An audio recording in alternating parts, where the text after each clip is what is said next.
Abra sua Bíblia em 2 Reis, capítulo 4. Segundo livro de Reis, capítulo 4. Eu quero trazer uma breve palavra às mães nesta manhã.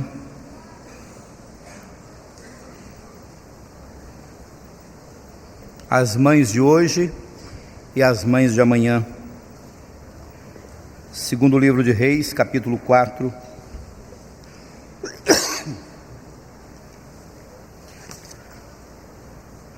A partir do versículo 1, diz assim a palavra: Ora,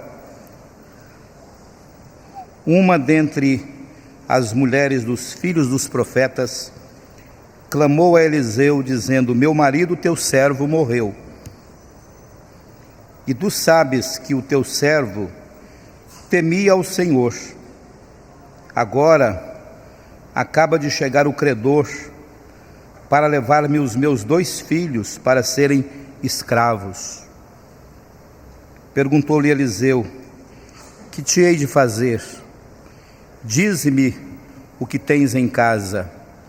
E ela disse: Tua serva não tem nada em casa, senão uma botija de azeite. Disse-lhe ele: Vai, pede emprestadas vasilhas a todos os teus vizinhos, vasilhas vazias, não poucas. Depois entra e fecha a porta sobre ti e sobre teus filhos. Deita azeite em todas essas vasilhas e põe à parte a que estiver cheia. Então ela se apartou dele. Depois, fechada a porta sobre si e sobre seus filhos, estes lhe chegavam as vasilhas e ela as enchia. Cheias que foram as vasilhas, disse a seu filho: Chega-me ainda uma vasilha. Mas ele respondeu: Não há mais vasilha nenhuma. Então o azeite parou. Veio ela, pois, e o fez saber ao homem de Deus. E disse-lhe ele: Vai, vende o azeite e paga a tua dívida, e tu e teus filhos vivei do resto. Que texto lindo, queridos. Que texto maravilhoso. Eu fico pensando nas mães aqui hoje, todas as mães que estão aqui, jovens, e também as mais experientes. Quantas responsabilidades tem uma mãe?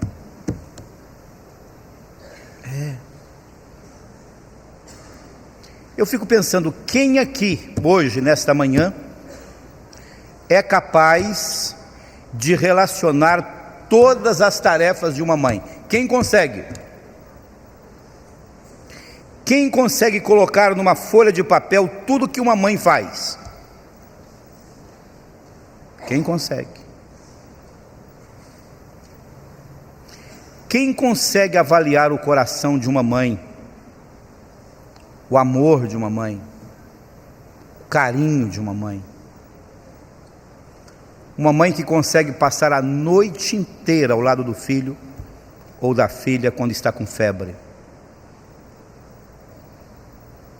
Uma mãe que consegue dizer para o filho: Olha, eu não gosto dessa fruta porque sabe que só tem uma. Uma mãe que consegue dizer o tempo todo: Eu não estou cansada, porque sabe que tem tarefa para realizar. Quem consegue definir isso, queridos? Mas eu tenho aprendido o seguinte: Deus preparou as mulheres para serem mães, e não os homens.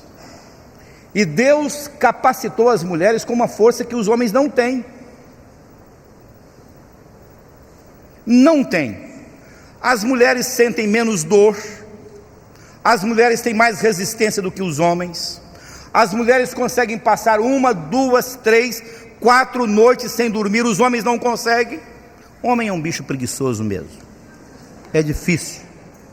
Por isso que Deus disse: as mulheres serão mães. Mas nem sempre nós cumprimos o nosso papel. A maternidade, queridos, foi o primeiro ministério que Deus deu à mulher, quando definiu que Eva seria mãe. Mas eu estou vendo aqui nessa manhã, e eu não quero falar só para vocês, mas eu quero destacar isso aqui hoje. Eu estou vendo algumas irmãs aqui hoje que foram alcançadas pela perda do marido. E eu admiro demais essas mulheres. Eu estou vendo mães aqui hoje que tiveram que criar os filhos, viúvas, mas que não desonraram o nome do Senhor, e que cuidaram dos seus filhos com um amor tão grande, que fizeram desses filhos homens e mulheres que glorificam o nome de Jesus. E eu louvo a Deus pela vida de vocês. Eu não vou citar nomes aqui, não vou pedir para você ficar de pé, nem para levantar a mão, mas eu estou vendo muitas viúvas aqui hoje. E a carga aumenta quando o esposo falta. O texto de hoje, queridos, é um texto que me impressiona, e eu quero rapidamente destacar algumas coisas aqui, porque trata de uma mãe viúva. Trata de uma mulher que tinha 2 filhos e que de repente perde o seu marido. E o texto mostra que essa mulher era esposa de um pastor, de um pregador. E vejam, há algumas coisas que eu quero destacar e que são importantes. Em primeiro lugar, esta mãe de hoje, ela sabia onde buscar ajuda na hora da necessidade. O texto bíblico diz assim: uma dentre as mulheres dos filhos dos profetas clamou ao profeta Eliseu. Ela não foi ao psicólogo, ela não foi ao médico, ela não foi ao vizinho, mas ela foi ao profeta de Deus. Ela disse: profeta de Deus, eu estou com um problema, e eu preciso de ajuda espiritual, eu preciso da ajuda de Deus. O texto diz que ela era viúva de um dos auxiliares do profeta, portanto, viúva de um pregador. E sobre esse pregador, a Bíblia não fala nada, mas eu imagino algumas coisas importantes sobre ele. Em primeiro lugar, era um homem de fé, porque ele era um auxiliar de Eliseu, e ninguém que auxiliasse Eliseu poderia ser um homem sem fé. Em segundo lugar, trabalhou muito, porque morreu jovem. Eu imagino que esses 2 filhos eram adolescentes. Perdeu o marido quando era jovem ainda. Mas esse homem deixou um problema para a esposa, que eu espero que nenhum marido deixe: dívida.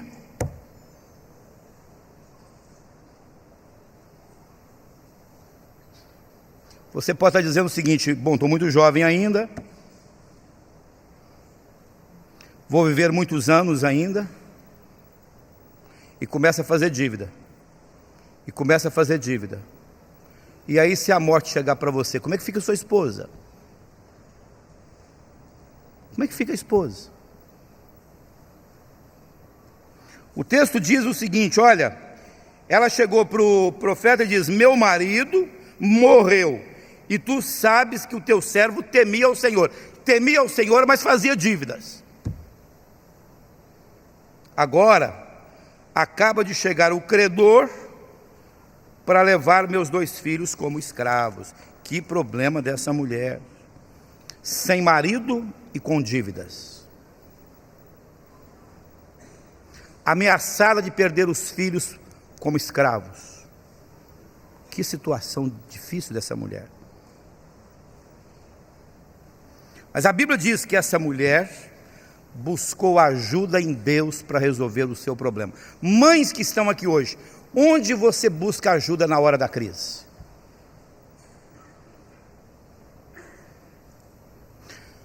Eu tenho visto muitos lares com problemas. Eu tenho visto muitas famílias em crise. E sabe o que me preocupa, queridos? É que às vezes falta sabedoria em casa, porque a mãe não vai no lugar certo buscar a solução. E às vezes na própria igreja há problemas.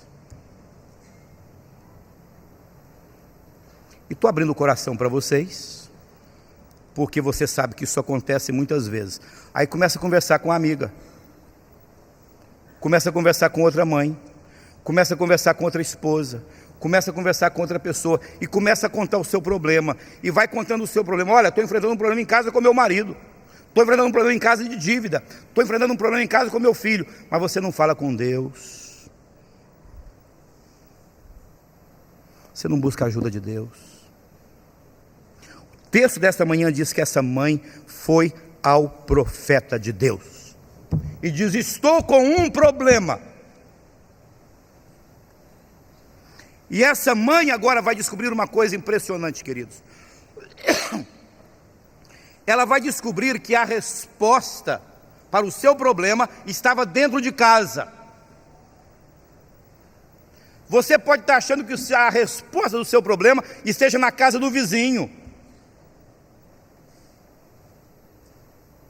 esteja no banco, esteja em conseguir um emprego melhor, mas a resposta pode estar dentro da sua própria casa. Os versículos 2 a 4 diz o seguinte: perguntou-lhe Eliseu: que te hei de fazer? Dize-me o que tens em casa. E ela disse: tua serva não tem nada em casa. Essa é uma pergunta para todos nós hoje. Mães, olhem aqui, por favor. O que é que você tem em casa? Eu ouço muita reclamação de mães e de esposas. Mas eu pergunto para você: você tem valorizado o que você tem em casa? Quando você reclama do seu marido, quando você reclama dos seus filhos, quando você reclama pelo que você não tem, quando você reclama da vida, a pergunta é a seguinte: o que é que você tem em casa? Qual foi a última vez que você parou para fazer um inventário da sua casa? Para verificar os móveis que você tem e diz: olha, não são do último tipo, não são móveis de recentes, são antigos, mas é o que Deus nos deu, graças a Deus por esses móveis. Parou para fazer isso? Olhou para o seu marido e diz: olha, está cansadinho, está até meio acabadinho, mas é o que Deus me deu, graças a Deus por ele. Tem agradecido a Deus por isso? Olhou para os seus filhos com fé e diz: olha, esses filhos são herança do Senhor para nós. Olha que coisa linda os nossos filhos, nossas filhas. Louve a Deus por isso, querido. Tem mães que respondem como essa mulher: em minha casa não tem nada. Tem sim. Tem coisas preciosas na sua casa.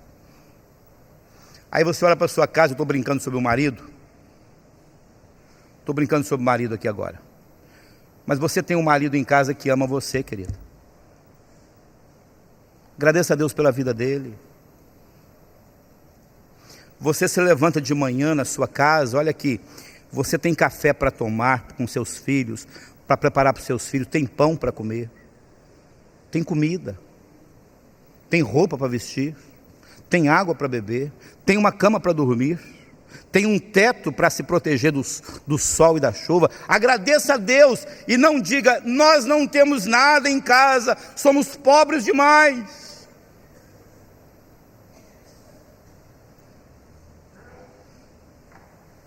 Eu fico pensando que algumas pessoas são assim: olha, eu sou um coitadinho, não tenho nada. Olha, meu amigo tem carro, meu amigo tem casa, comprou um apartamento, está viajando, faz viagem para o exterior. Eu não tenho nada. Querido, agradeça a Deus pelo que você tem.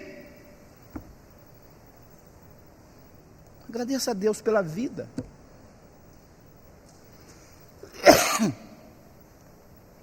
De repente essa mulher descobre que tem uma coisa em casa.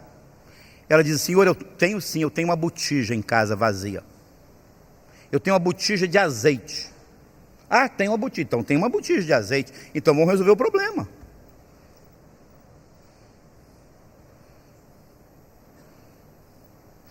Preste atenção numa coisa. A resposta para o seu problema pode estar dentro da sua casa e você não viu. Você já foi nos consultórios de psicólogos, de psicanalistas, de psiquiatras, já foi ao médico muitas vezes, já conversou com muita gente, diz: ah, estou cheia de problemas. Não, a solução está em casa. Mais perto do que você pensa.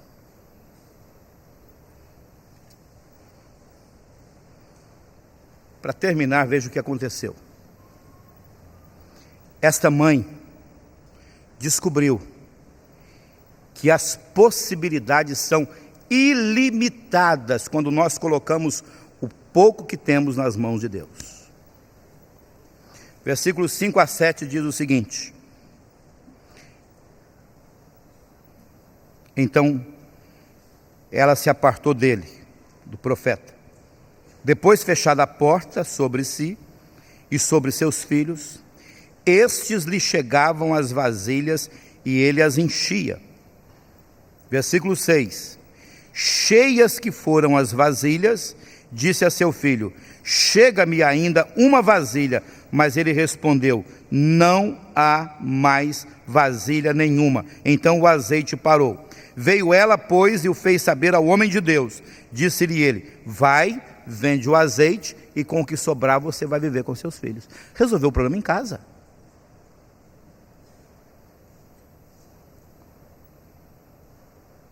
Faltava alimento em casa, sobrava dívida, sobrava crise, mas a solução estava ali: traz as vasilhas vazias.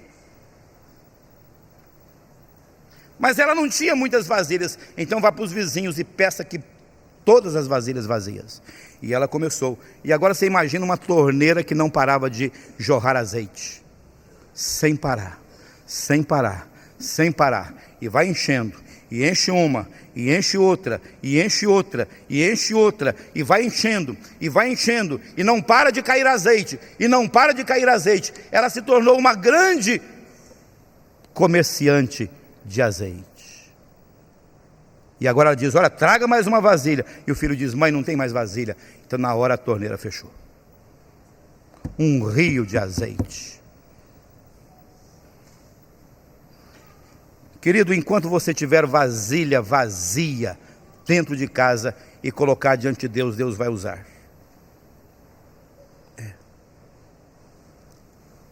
Um dia, Jesus estava diante de uma grande multidão, 15 mil pessoas talvez, e não tinha comida para aquela gente toda, mas havia um rapazinho lá que tinha um lanche, que tinha 2 peixes e 5 pãezinhos, e Jesus disse: traga aqui que eu vou usar. E Jesus multiplicou aquele lanche de um garoto e alimentou 15 mil pessoas. Um dia Deus se volta para um homem chamado Moisés, e Deus pergunta: Moisés, o que é que você tem na sua mão? Ele diz: uma vara. Ele diz: usa essa vara para a minha glória. E aquela vara foi usada por Moisés até a entrada do povo na terra prometida. Fez milagres fantásticos. Um dia Deus olha para um rapazinho chamado Davi e diz: o que é que você tem nessa mão, Davi? Ele diz: eu tenho uma funda que eu uso para impedir que os animais se aproximem das ovelhas, e tenho aqui 5 pedrinhas, então use uma delas só, para a minha glória. E com aquela pedrinha, o gigante Golias foi derrotado. Mães que estão aqui hoje, não superestimem os seus problemas. Não transforme o seu problema numa crise sem solução. Eu sei que há aqui nesta manhã mães que estão chorando porque os filhos estão longe de Deus. Eu sei que há. Vamos entregar para Deus o problema? Eu sei que há mães aqui nesta manhã que estão chorando porque os seus maridos estão longe de Deus. Vamos entregar para Deus. Vamos confiar no Senhor. E a pergunta do profeta é essa: o que você tem em casa? Você tem os seus filhos, tem seu marido, tem a sua missão como mãe e a sua tarefa. Faça o melhor, querida. Continue fazendo o melhor, porque filho é assim mesmo. Deus dá para você os filhos. E alguém estava me dizendo sexta-feira uma coisa impressionante: ou eu estou ficando velho, ou as crianças estão crescendo depressa demais aqui na igreja.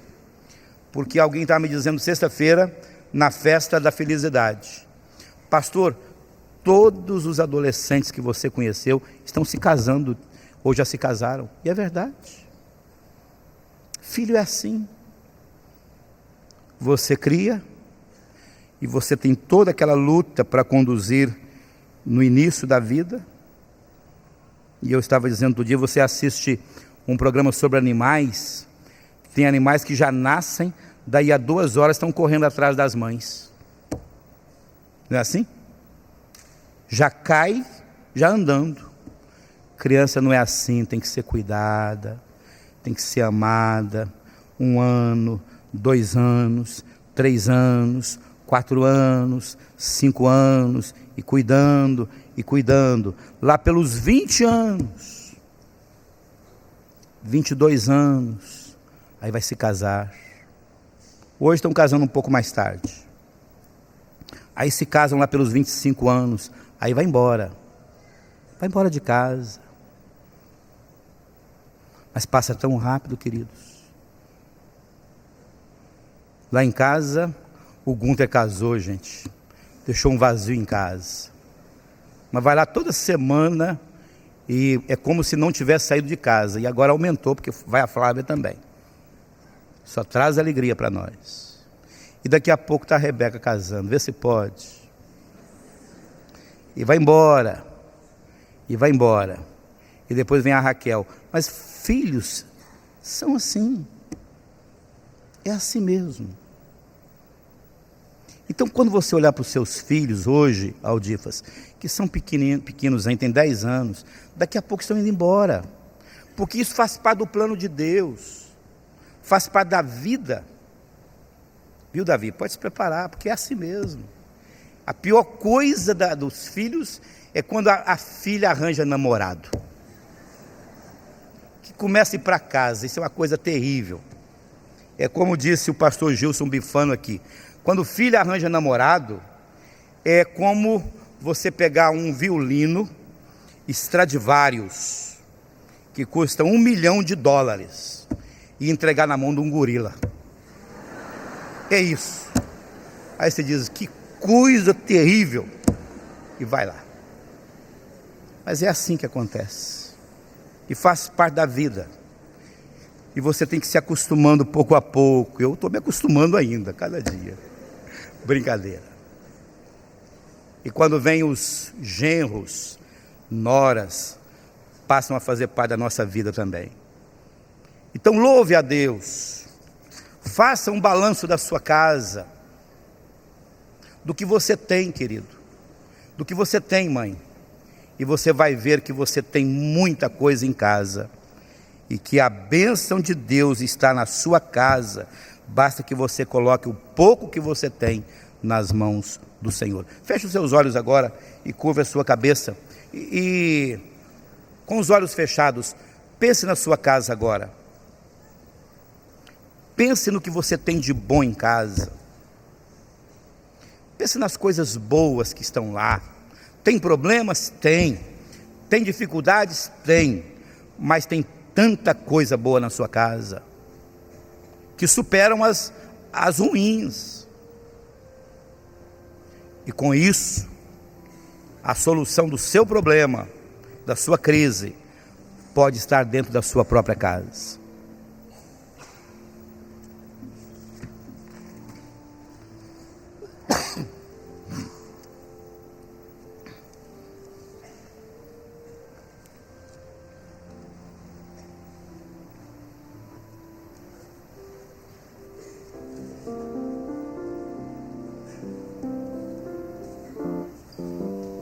nós vamos nos colocar de pé nesse momento, ainda de dedicação.